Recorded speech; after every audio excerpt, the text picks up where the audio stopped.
In his proposal, he set the income levels and the rates in the Constitution.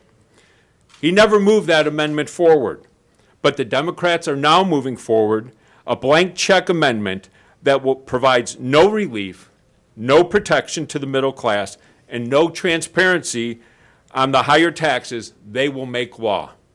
I will now turn it over to Blaine Will. Thank you, Dan. Good morning. I'm Blaine Will. I'm from the 107th District, which is kind of in south central Illinois. Our friends on the other side of the aisle, they seem to message that raising taxes is almost an act of courage. Raising taxes is the opposite of courage. Real courage would be dealing with the real and substantial underlying issues that are holding our economy here in the state of Illinois down. Raising taxes in Illinois has just become par for the course. The reality is our taxes continue to rise, but the underlying financial problems continue to get worse.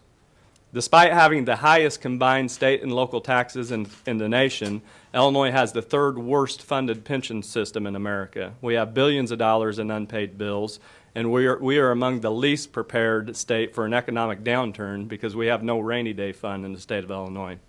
We must focus on putting policies in place that unleash the economic engine in the state of Illinois. We have to become more fiscally responsible. We need structural reforms that reduce spending. They promote economic growth, and they put us on a sustainable path for the future. We need to be having conversations about reforming our pension systems in a way that's fair to workers and taxpayers and is sustainable for future generations. Let's stop stifling our job creators with costly mandates and regulations and allow them to produce at full capacity and get all Illinoisans to work. We need to get into a position where we can take advantage of a growing national economy, because you can bet that our neighbors are. We can talk all day about the false and misleading narratives of the progressive income tax, but here's the bottom line. This is a blank check from the taxpayers to Springfield politicians.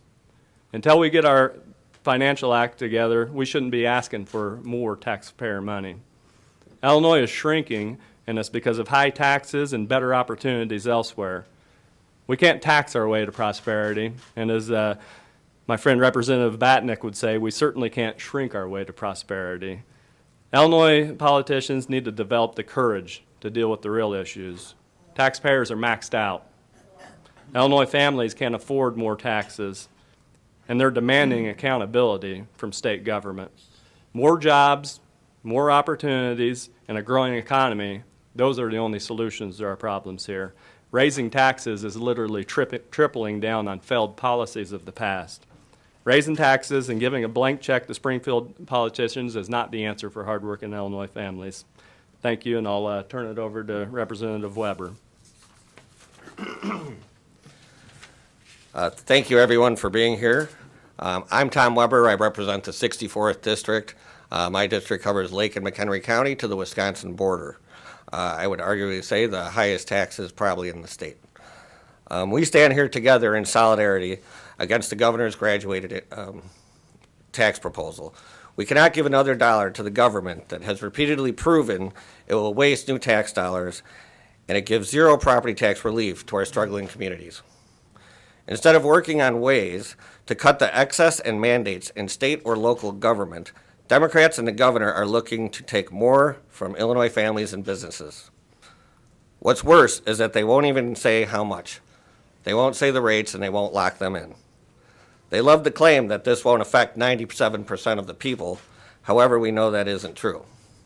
There's no way to fund the bills and proposals that we see on a daily basis that get passed from one house or the other where we don't have anywhere near the amount of money to pay for. My district is on the Wisconsin border, and I am contacted daily by constituents that say that they can't afford it anymore. They look across the border and they see houses that they can afford that are half the price. Same size house, but half the price in property taxes. Businesses see cheaper workman's comp across the border. We lose people on a daily basis. I heard of 2 businesses closing their doors yesterday. Just a few miles north, they see better opportunity. What are we doing here in the state of Illinois to offer that same opportunity to businesses? We're shrinking, and our seniors are aging out of the workforce. The same is true, pardon me. I see both this is a serious issue now, and that the governor's push for graduated tax does nothing to help these high property taxes and high business taxes. If Illinois government got serious about reforming its spending problem, we wouldn't even be talking about new taxes to solve our financial issues. Giving a blank check to Springfield is not the answer, won't be the answer. We need to look for reforms. I will now turn the mic over to my friend Mike Murphy. Thanks, Mike.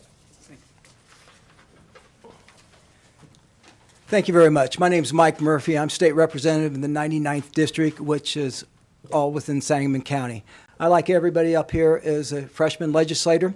And one of the reasons I ran for state rep was my concern of the outward migration that was taking place in Illinois.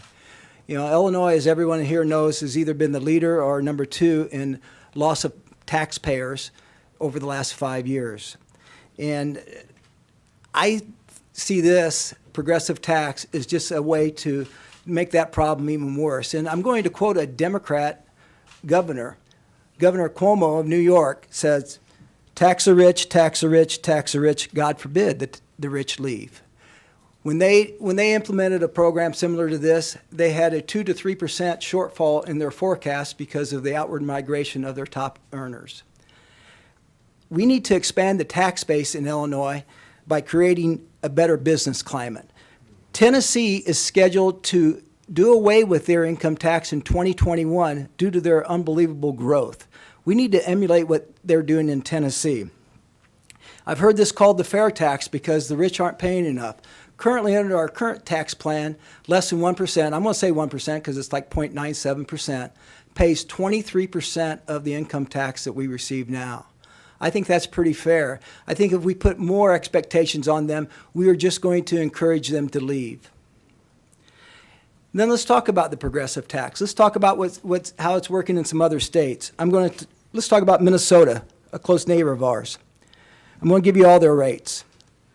5.35% if you make $0 to $26,000.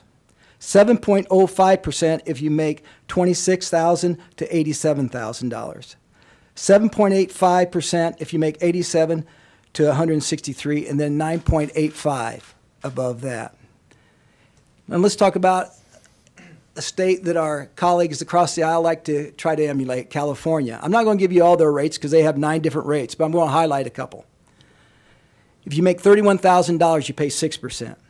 If you make $56,000, you pay 9.3%. And they talk about a millionaire's tax. Well, they actually have one there. 13.3% is what you pay when you make $1 million or more. These are the rates that Illinois could see the day after the progressive tax is passed. We don't know the rates. In my opinion, we need more jobs in Illinois. We do not need